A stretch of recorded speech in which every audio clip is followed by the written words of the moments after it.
Broadcasting from the business capital of the world, this is the Podcast Business News Network. Welcome back to the show. We are joined live today again by Jim Braz, who co-authored and co-founded Baby Out of Wedlock. Him and his wife co-authored a book and also a founder of the company, helping so many. And I know he's back here today to talk more about the work he's doing and is passionate to really help so many. Whether it's we're dealing with, parents not getting along, right? Pre-birth issues. It could be, there's a lot that goes into this. And he's here to talk more today about custody and resolution. He does it all. Let me have him introduce himself. Go ahead, Jim. Thanks, Jill, for having me back. So yes, my name is Jim Braz. I'm the author of the book along with my wife, Jessica. She's not on camera here today, but we did this together because we both have the sort of flip sides of the coin here, whereas I had a daughter with a woman that I did not want to marry, and she had a son with a man that she did not want to marry.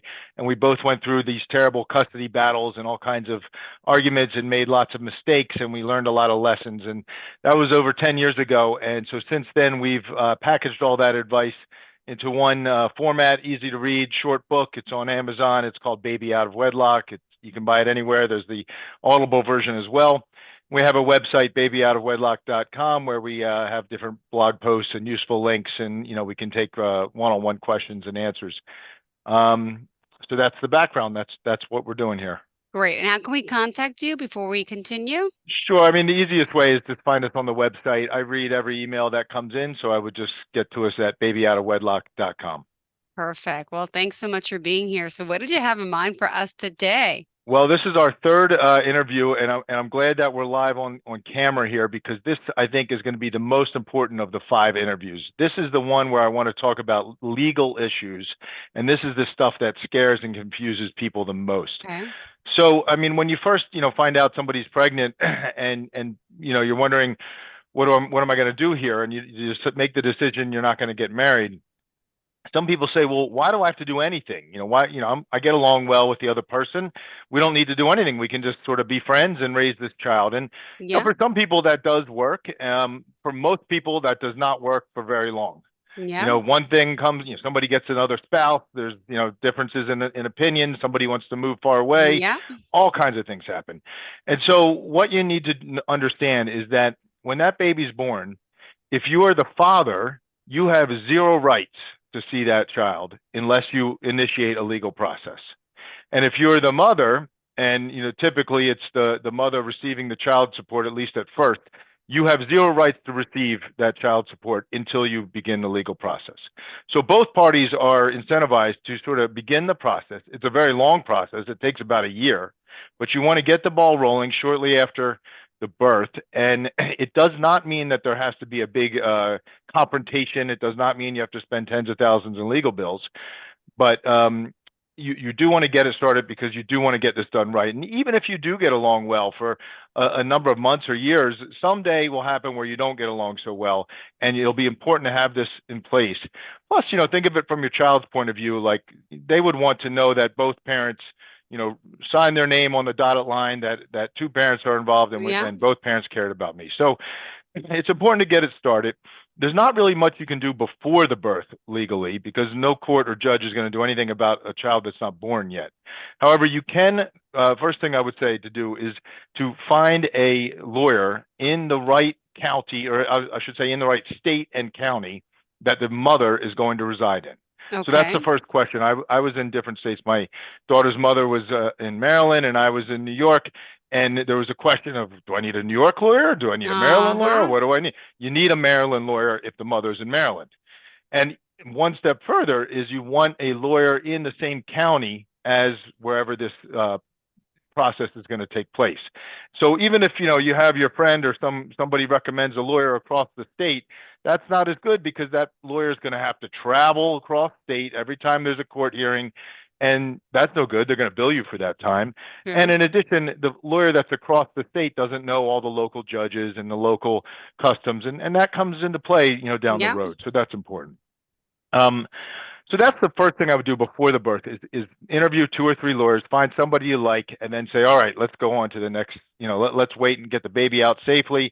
Let's make sure everything, is healthy, everything is good. And then sometime in the first month or so, you probably want to initiate the process because you don't want to let too many months go by. So maybe I should pause here and just say the Sure. goal here is not to have some kind of big battle. The goal is to avoid a big battle. And what you're really Exactly. shooting for, what every parenting plan, what every custody, quote, battle will end up in is something called a parenting plan. And a parenting plan is just a document. Everybody that goes through a divorce gets one. Everyone that has a child out of wedlock gets one. It's just a document that says, here are the rules of the road. This is how the child's going to split his time. This is where the 2 parents live. This is how we're going to share holidays. This is how much money is going to move back and forth between the 2 parties each month. And it's all spelled out in a document. Okay. Now, you can get to this document in 2 ways: the good way, the smart way, or the dumb way and the hard way and the expensive way. The good way and the smart way is to sit down with your co-parent and say, here are our common goals. Here are the places where we disagree. Let's compromise on some of those. Let's set up a good mechanism to help us resolve our differences when they arise over time. And that would be like a third party, that you would designate in advance called a parenting coordinator.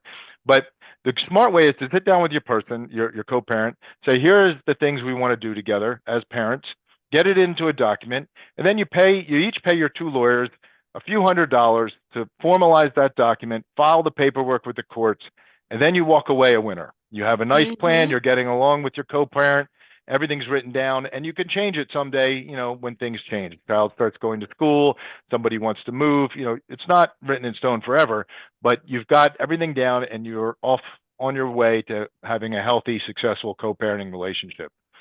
The problem is people dig in their heels. They don't understand these basics and they hire their lawyer and their lawyer gets the backup and the other lawyer gets the backup and somebody sends a nasty email and then that escalates Uh, and it's just terrible. And that's what happened to myself and my wife for the first year or so. So my wife went through a battle over the first year with her ex, and it was terrible. But after that first year, they figured out how to work together, and ever since then, they've been the model of perfect behavior.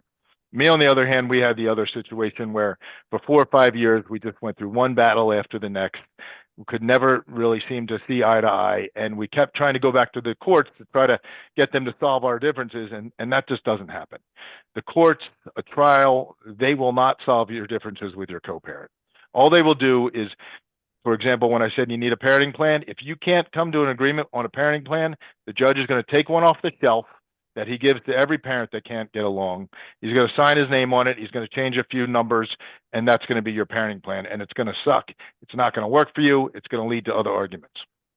So you really, really, really want to avoid getting to a trial. You want to avoid a judge deciding anything for you, and you want to get to that point on your own. So that's the goal. So, like I said, let's see. So before the birth, you want to do the family lawyer in the state and the county where the mother resides. It takes a year. Let's talk about the differences between some definitions. So there's legal custody and there's physical custody. Okay. Legal custody means who has the parenting decision-making rights. What school is the child going to go to? The child needs medical decision. Who makes that decision? Various things like that. Major life decisions. It does not mean, what time does the child go to bed, or can he have, sugar before, with sugar sweets or not. It is not the day-to-day stuff. It's just the big decisions. So who has legal custody? In most states, first of all, make sure you understand every state can be very different. So you really need to get an expert in the state that you're dealing with. But in most states, the judges want both parents to be involved. They want both parents to have decision-making rights. And unless one parent can prove to some, reason that there's some problem with this other parent, that they cannot make decisions, they're not good for the child kind of thing, it's probably going to be a 50-50 situation. That was the situation for me and my ex, and it was the situation for my wife and her ex. Even though we had long distances between us, I was in New York and she was in Maryland. I did not have my daughter 50% of the time, but I did have 50% decision-making authority. And I continue to have that to this day. And that's very important. It was important to me just as a parent to be able to say, like, yeah, an equal parent here, even if I'm not living with the child all the time. And, so my ex, that was one of the reasons we went into a long battle, because she was not willing to do that. And she didn't understand that that was commonplace and that was best for the child. And so she started down this battle where she didn't want me to have 50-50 legal rights. And that prolonged our problem, into a bad situation that cost way more money than it needed to be. So that would be one thing, is 50-50 legal custody is the most common situation, and probably what everyone who's listening to this will end up with, unless there's some very unusual situation. The next thing is physical custody, and that is not so plain cut and dry. In the old days, it was much more common that the courts would award the mother the majority of the time with the child, and the father would be a visiting parent, maybe on every other weekend or something like that. And that ended up being what I had, because I did have a far geographic distance between us. And so even though I wanted to see my daughter as much as possible, fact is I just couldn't be there half the time if I was in New York and she was in Maryland. And it's not good for the child to go travel that kind of a distance, twice a week forever, especially once school starts, right? That's not going to work. So if you have a long distance between you, and I would say long would be maybe an hour or more of travel time, I think you should probably realize it's maybe not best for the child to have 50-50. There are other arrangements. You could say maybe one parent who doesn't have 50-50 during the school year gets more time in the summer, or maybe that parent gets more time at holidays, that sort of thing. But if you want 50-50 throughout the school year, you're going to need to live close to each other. And so that can, is a decision that you might want to make as, say that you're the father. Maybe I want to move to Maryland to be close, so that when it comes time to ask the judge for 50-50, he sees that you moved to Maryland, you're serious about this, you're going to be right down the street, and that should be easy for the child. Most of the time when you talk about a divorced family, the divorcees live nearby and they end up with 50-50. That's what the child's used to. But when it's a baby out of wedlock situation, it can be different for that reason. So that's physical custody. I mean, there's no shame in being the visiting parent. I was a visiting parent. I was able to provide, financially for my child because I had a good job in New York, and I didn't think that was worth, throwing that good job away in order to live closer to her in Maryland. Now, yeah, I mean, I wish I would have been able to see her more often, but she's, a teenager now, and we get along great, and I've seen her every week of her life, more or less, every week or so. So you have to make that decision for yourself. But if you're going to ask the judge for 50-50, you're going to need to live nearby each other. What else can we talk about here? We can talk about evidence. Okay. So if you are going down the bad path, and which, the two of you get your backs up, this is what you can expect to happen. After one of you files the initial complaint with the court, it's called a complaint, but maybe there's a different legal term, but one of you kicks off the process. So in my case, I kicked off the process. I said, I want to pay the standard child support calculation, and I want, standard visiting rights, which given my distance was every other weekend plus some extra time, holidays, and so forth. And so I kicked off the process. When somebody kicks off the process, that starts the clock when the child support calculation will begin. So even if you don't end up, solving all this for a year, you'll owe the back child support to that day when things kicked off. So we'll talk more about child support at the next interview.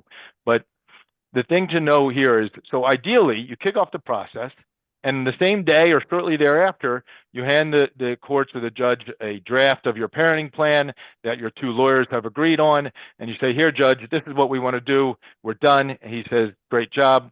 Your case closed. Go co-parent. If that doesn't happen, you're going to start down this long march where the two of you, first of all, your lawyers are going to say, stop talking so much. Every time you guys talk, you get in an argument.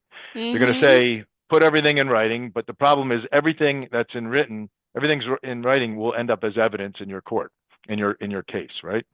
So about halfway through the process, 4, 5, 6 months, your lawyers are going to start doing what's called discovery, which happens in every lawsuit, but it's especially painful in these.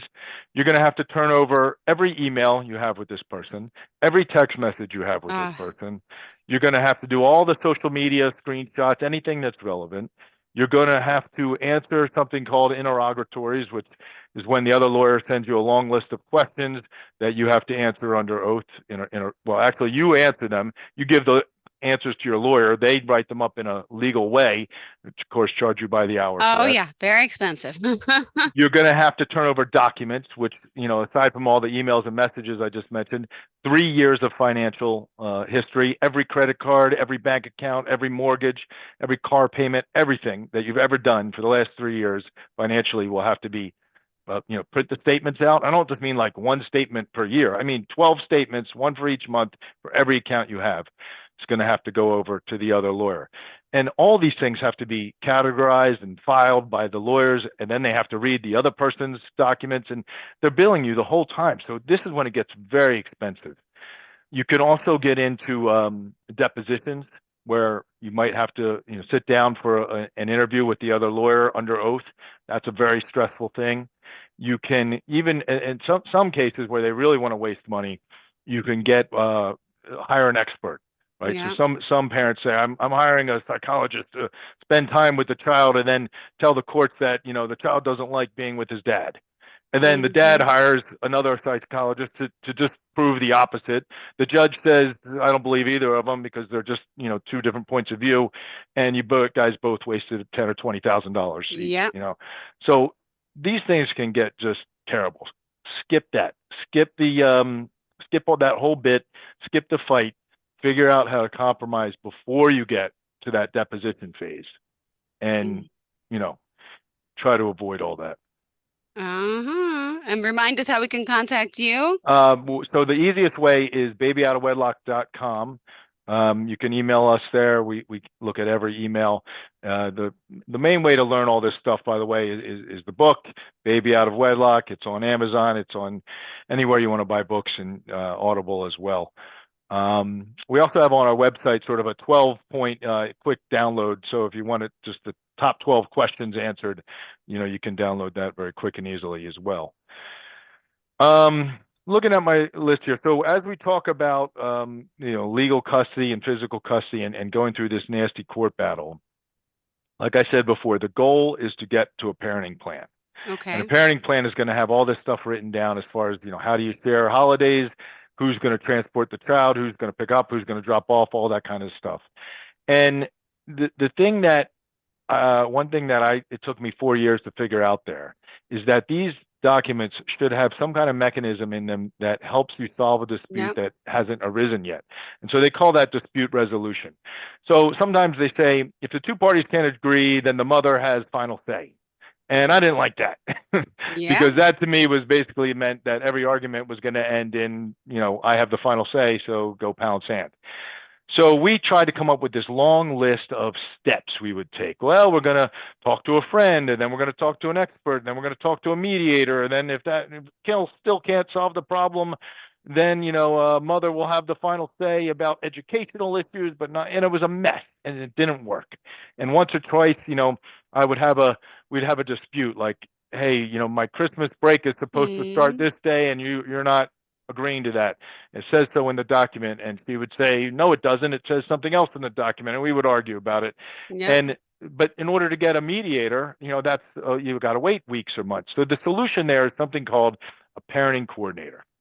And we highly recommend every new baby out of wedlock parent gets this. Doesn't have to be forever, but the first year or two until you figure out what's going on with your co-parent, so you figure out how to work together.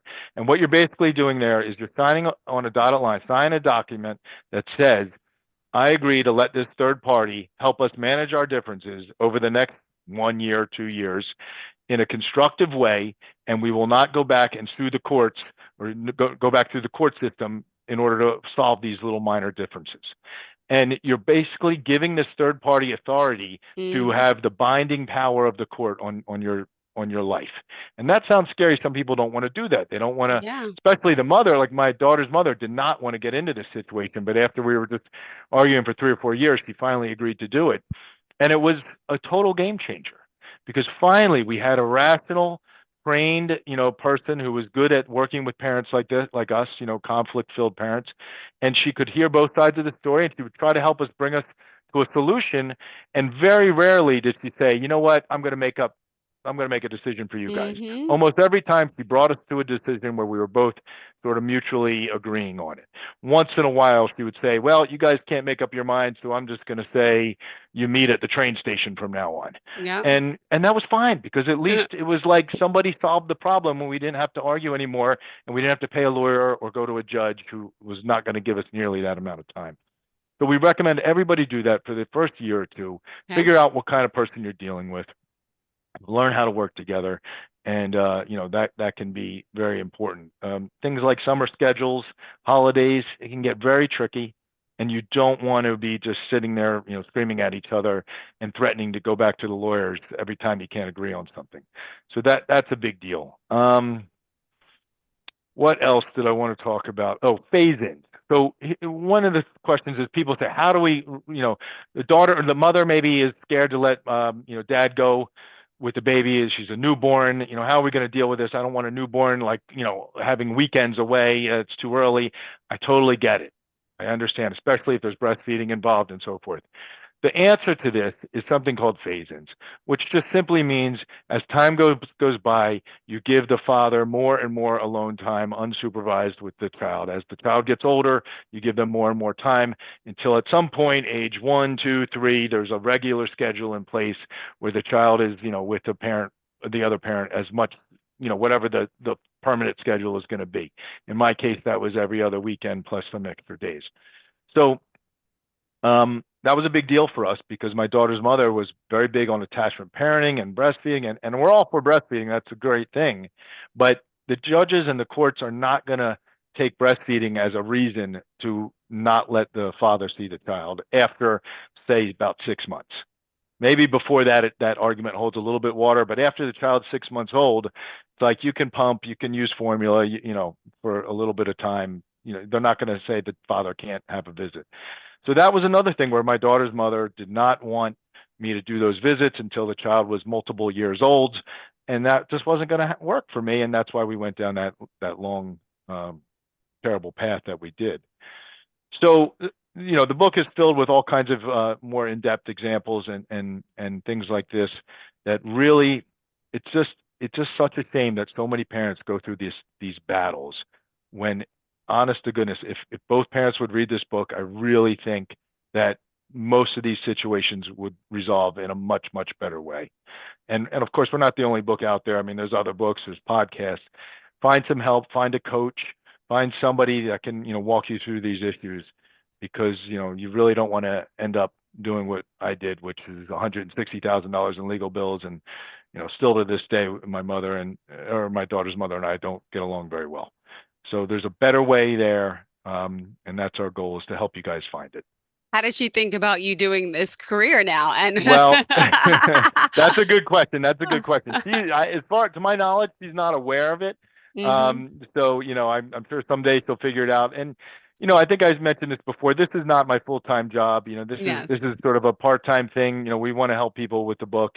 It's not like a big money-making thing. It's never going to be. It's just something we want to give back. That you're passionate about. Yeah, we really are passionate about, because it really was a life-altering thing, and I know how stressful it can be. And I was shocked to learn that 40% of all babies are born to unmarried parents in the last few years, in the last decade maybe. And that's a huge number. And so there's a lot of kids that are, struggling with parents that are just can't get along. Yeah. And, if they would read this book and, learn these kinds of mistakes that we went through, I think it would be better for the kids and the parents. All right. Thank you so much. And looking forward to the next time we connect. One more time, remind us how we can reach out to you, please. Sure. It's babyoutofwedlock.com. The book is of the same name, Baby Out of Wedlock. And that's it. Look forward to speaking to you again soon. And on social media, can we find you? Yeah, it's the same thing. There's a Facebook, Baby Out of Wedlock, and an Instagram. But really, if you go to the website, that's the best place to start.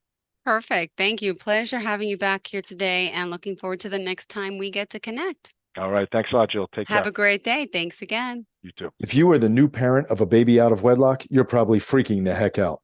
We remember how stressful it was when we had unexpected children with people we did not want to marry. Are you looking for even more of the podcasts and hosts that you love? The Podcast Business News Network is proud to announce that you now have even more ways to listen live. Check out the MyTuner Radio, online radio box, and Simple Radio apps on iOS and Android, or find us online. Search for Business News Network on mytuner-radio.com, or search Podcast Business News Network on streama.com and onlineradiobox.com/US. Take your podcast on the go and don't miss a minute of the action.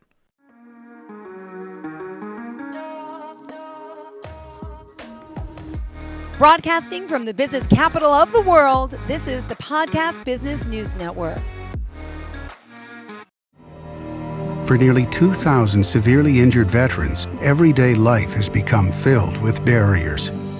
Day-to-day simple tasks can become pretty daunting. I have to carry my chair up 2 flights of steps or have somebody do it for me. What scares me the most is just the falling. When I'm struggling with my house, I think, to have that one great barrier just knocked down, it's crucial.